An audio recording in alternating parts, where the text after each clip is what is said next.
So now I'd like to turn it over to Anna Stampley. Anna is the Parent Education and Community Engagement Coordinator for Park City School District. Thank you, Abby.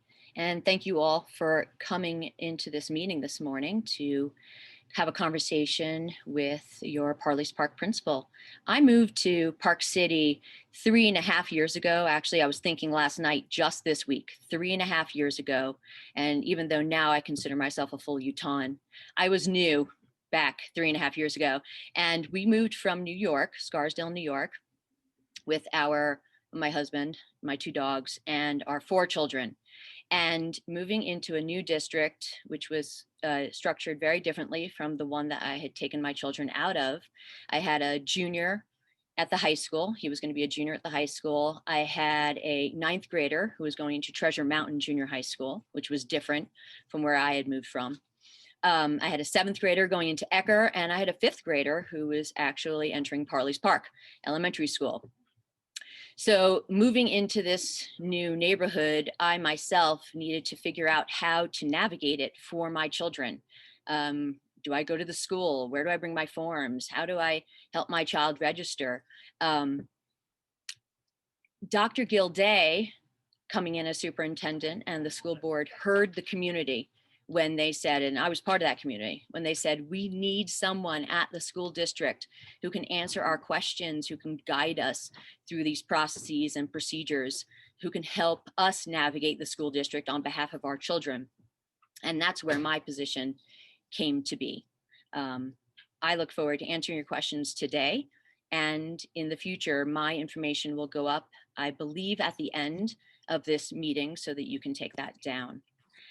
I'd also like to thank the Park City Ed Foundation for hosting this meeting today, because again, when I was new 3.5 years ago, we were able to come into our schools. And now with the pandemic hindering that access to the schools, this is a lovely way to get to meet me, to get to meet the principal and ask questions that you have had a hard time getting answers to.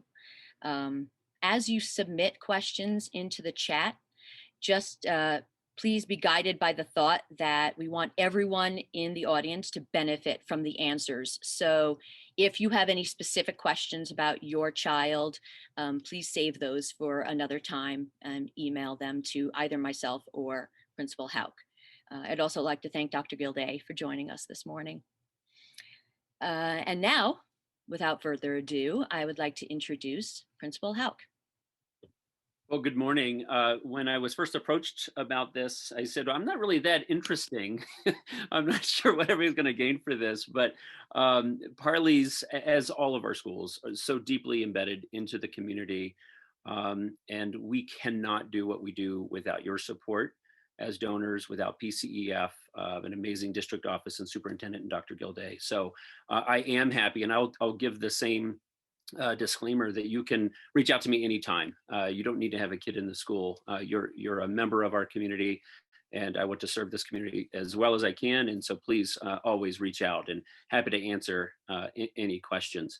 I'm just going to quickly, I don't necessarily want to talk about myself, but I want to talk about the 3 things I think that make Parley's Park the school that it is. And the first, when people ask me, what makes it great? And the first thing is our students. We do have incredible students. We have several parents in here.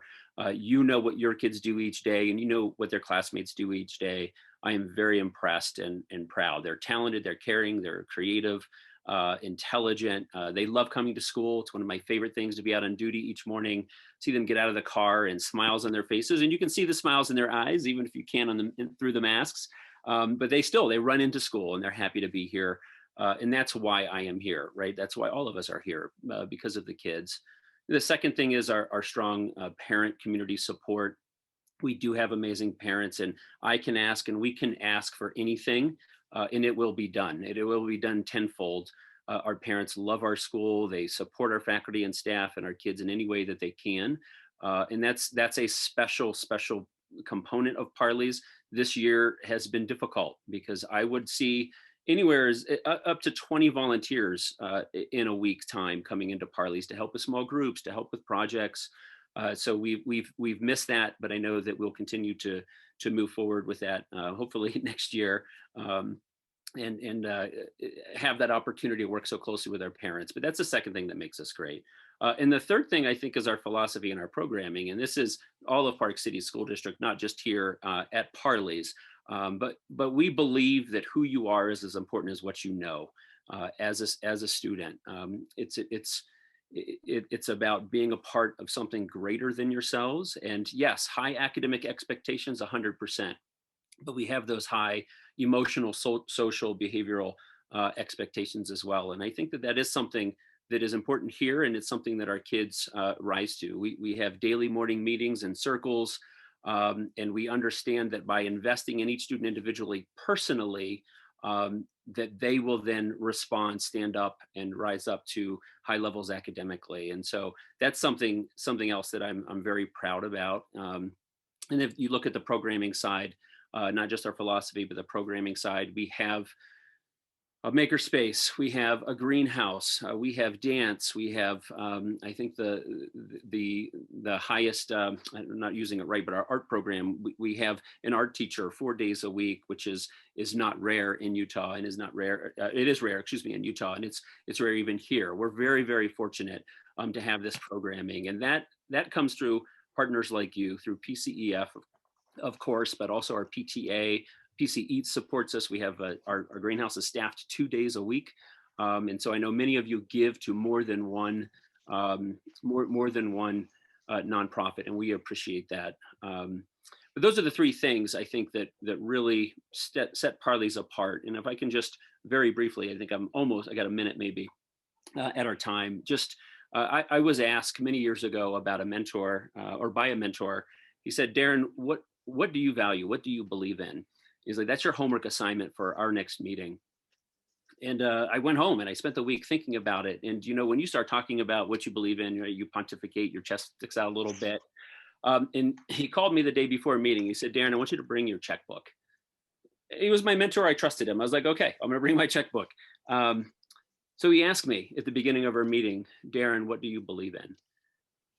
And I told him, and I thought that it was good. It was powerful, it was strong, it was meaningful. And he said, I want you to open up your checkbook. Did you bring it? And I said, yes. He's like, we're going to categorize your last 30 days of spending. This is an interesting thing to go through a process. And when we're done categorizing, we added things together. He said, Daren, what do you believe in? And I realized that what I thought or said I believed in, my checkbook didn't necessarily match. And at that point, I recognized and realized that giving to causes that I truly believe in is vital. And that's how you make a difference. And so I thank all of you for doing that. You are giving to something that you strongly believe in, and it is making a difference each and every day with our kids. And can't thank you enough for that opportunity. Thank you, Principal Houck, for that lovely description of Parley's Park Elementary School. We do have some questions, and thank you for submitting them into our chat. And Principal Houck, I'll read them out loud and we can decide amongst each other, or we can tag team off answering them. So from Julia, can you provide some guidance in how you intend to reintroduce the remote children into the dual immersion program? I assume at Parley's Park. Yes, so I can talk a little bit about Parley's. It's important for us to remember that we do work to approach every student individually. And so there isn't just one answer, but I can talk generally. We have reserved places for all of our DLI students. So there is a spot here for them. We have had some reintegrate back into the school this year. We will continue to do that. There are after school support programs to help students be speaking in Spanish, as well as many other opportunities for them to receive instruction. But we understand and recognize that missing a year, a third of a year, 2/3 of a year in dual language instruction will be difficult. And so we have a very low ratio of employees to students. We have 2 paras popping into a classroom every single day and for about 30-minute small group sessions. We're very fortunate to have that between land trust money, TSSA money, Title I money. And so it's about intimate instruction, focused instruction to help students to meet them wherever they are. And so this is true whether you're a DLI student or not. And so when we reintegrate, again, whether it's the next trimester or into next school year with a student coming in, it's assessing them and then making a plan individually of how we can help this student get caught up.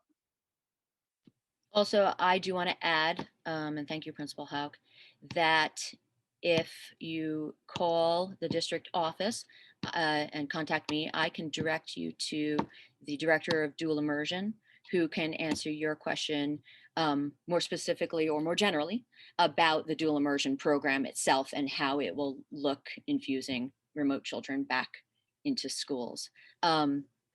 We have another question from Chad Norman. How is foreign language introduced to students who aren't doing immersion? And so we do not have other specific world languages that are being taught outside of dual immersion, but there are opportunities as students get higher up out of the elementary program. But we do a very good job of introducing them to world cultures and at least discussing, introducing, integrating projects in literacy and in world studies, social studies about a variety of cultures. So while we don't have other foreign or world language instruction explicitly, we do have a broad introduction.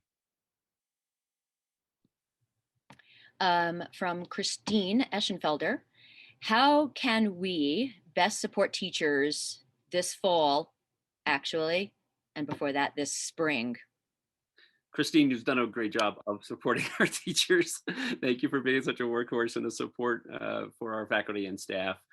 That is a good question. You know, there are so many things that can't be taken off the plate of teachers, and I think that the PTA,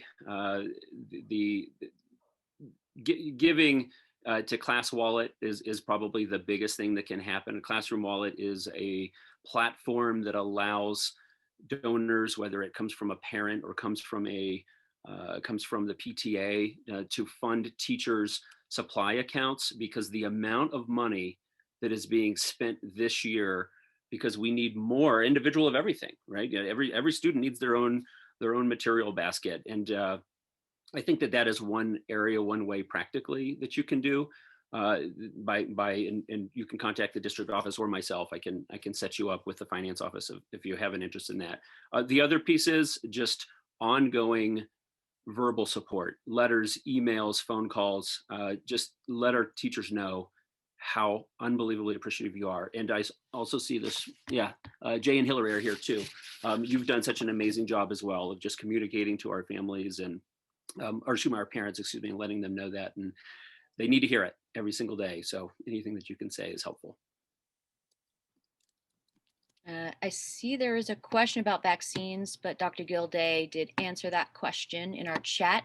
Is there any other questions? Anna, I'm hoping that maybe Abby or Jen or Mitch might be able to share with the group the kinds of things PCEF has been doing this year to help our staff navigate and enhance well-being, and they've sought out some special grant funding as well to be able to support our educators, which is amazing and really is making a huge difference. So if you guys want to take just a couple of minutes, I'm sure people might be interested in all that behind the scenes work.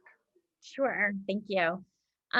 So as we know, our education staff is working overtime and have been since March, and it's a national issue across every school that our educators are needing additional supports. So one of the things that the Ed Foundation has done, early back in March when schools closed, was assign more resources to our Express Grant program, which allowed teachers to ask for help to solve a problem in their classroom. Last spring, it was, families and kids were all at home and maybe they didn't have learning supplies, or they needed additional technology to help their teaching remotely. And we made funds available, grants were received and funds distributed within 24 hours. And we've continued that program through this school year. It allows teachers to quickly have resources to pivot as necessary in their classroom, as you know, the sands are shifting beneath our feet so quickly. We've also built a teacher wellness initiative. So twice now, we've been able to send the lucky ones coffee camper to our schools to provide teachers with, and when I say teachers, I mean the entire staff of a school. It takes everyone to support our students. So to provide our education staff with a coffee, a hot drink, a meal for breakfast, and just to say thank you, that we appreciate what they're doing. We see them, we recognize them. And all of this work is done with support of donors like you. We can't do it on our own. So we're so grateful for that. And so are our teachers. One comment we got was, it was just really nice to be able to have someone put a hot cup of coffee in my hand without me having to ask for it or think about it. So little gestures are going a long way. We've also received support from the Park City Community Foundation, who's administering the Summit County CARES money to provide economic relief to Park City School District education staff who are experiencing undue hardship because of the COVID pandemic. And so we've recently started to distribute those funds as well. There's information on our website, pcef4kids.org, under teacher educator wellness, that describes all the different things that we're doing, including working with the community to provide free or discounted resources to our education staff, to have a yoga class, to have a mindful class, to have something that may, you know, speak to them to recharge their batteries. Yeah, as an employee, I'm trying to figure out how we all have so much less time in our day. And I have heard more from PCEF this year. I've heard more from Dr. Gilday, more from Dr. Hunt, across the board, Mike Tanner. Somehow people are stepping up. And so thank you, PCEF. You've been amazing to us, and you've helped us feel special. You've helped us feel supported, and it's always come at the perfect time. And so we thank you for that. I'm just going to say, from Bill Salmon, there was a question to Daren about a link. I just want to make sure that there's can you provide a link for the classroom donation site you just mentioned earlier? I see, and I apologize, I've probably missed other parents. I only see a few of you. I see Kim is here. So all of the PPES parents that are here, if I don't see you on my screen, thank you. All of you do support us and do such a great job. I didn't mention you by name, my apologies. But Kim, do you mind putting the PPES PTA email in there? I think the easiest way, Bill, is just to shoot Kim an email and she can connect you with that process. I think the best is to give to PTA, and PTA can just share the funds right to the district office for Class Wallet. Unless, Dr. Gilday, you think that there's a better approach, but I think that that's pretty easy. I agree. The PTA is also a wonderful partner in supporting staff and sharing with parent teams, you know, what else they might be able to do to help. But I do believe that PTA is the link to that Class Wallet site. I don't even know the email address for that. I'll have to learn that. I always leave these meetings with assignments. There was one question also about volunteers. Will it be possible for volunteers to return to the schools and to the classrooms, and what timeline might that be? You know, once we have broader vaccinations throughout our community, I think that's going to help this high transmission index begin to move down. So once we move down to the low transmission index, that would be the time that I believe we'll be inviting volunteers back in. And of course, if any of you are in that space to be getting that vaccine because you're volunteering at the clinics, or because you're in that grandparents group, you know, who's maybe qualifying for a vaccine sooner, I think that's going to be great. So as our community has a broader access to the vaccination, we see our transmission index go down. Hopefully that will return us to a new normal and the ability to have our participation from our parents back. As Daren said, we are used to having so many people as a part of our schools on a daily basis. It's really, we feel kind of that shorthandedness of not having all of you around. But we are looking forward to the day when we get back to, as we said, kind of a new normal. Hopefully it'll be a sooner than later. Yeah, we'll roll out that communication internally as well as soon as the district rolls it out broadly. But I will say you don't have to be a parent to be a volunteer. From a crossing guard in the morning and afternoon to a reading volunteer, there's just a lot of ways. So please do consider that when we open back up and we're able to do that. We appreciate, and I would say it shouldn't be kids raising kids, right? Children raising children. We want as many adults in the building as possible from a wide array of backgrounds and perspectives and beliefs. It just helps our students understand and see that there's a big world out there, and that people care about them and help support them. So same thing, feel free to reach out to me about that at any time. Well, we do have just a few more minutes, maybe time for one more question, while I thank Principal Houck and Dr. Gilday and all of you and PCEF for joining us this morning, PCEF for creating this opportunity for you to join us all this morning. And I hope you received answers to your questions. Kim Abbott just put information about how to donate directly to the school, I believe, through the PTA in the chat. And Mitch, I think we were going to put up my contact information so that if you want to contact me and ask a question, have me help you navigate information through the school district, there's my contact information. Dr. Gilday, Principal Houck, is there anything else you want to add? Just ongoing gratitude. It sounds like a cliche, right? But we literally cannot do it without you. Thank you for making a difference. You have and do impact our kids every single day, and we greatly support it. Appreciate it and your strong support. And thank you for the willingness to share ideas and questions. We take all of those in. Sometimes it takes a while to process them all, but we do take all that feedback seriously. I appreciate that I had a ongoing conversation during the meeting with a parent who's really interested in the supportive structures of DLI. So as Anna said, we'll get that information over to Martin, but we also have a wonderful opportunity to apply for additional grant dollars from the state for potential summer programming. So that's another thing that we may be able to do to bolster kids who maybe were remote or maybe just have an interest in some ongoing learning this summer. So as we bolster that summer programming, that can be a nice booster before next year's return to in-person learning in the event that kids were, felt out of sync with that in the remote environment this year. And I'm stepping in because we have unstable internet in our office, and Abby's internet is really unstable. So I'm just going to step in and say once again, thank you, everyone, for coming to the meeting. We can't say it enough. We cannot do what we do without you, all of you, and your support does make an incredible difference because Utah is the lowest funded education system in the country.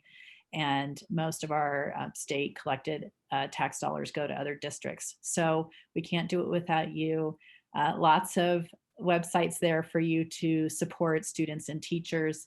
And just like reaching out to Anna, to your principal, or to us anytime, we're happy to answer questions. And I think we're ending 1 minute early. Thank you all for your time. Thank you.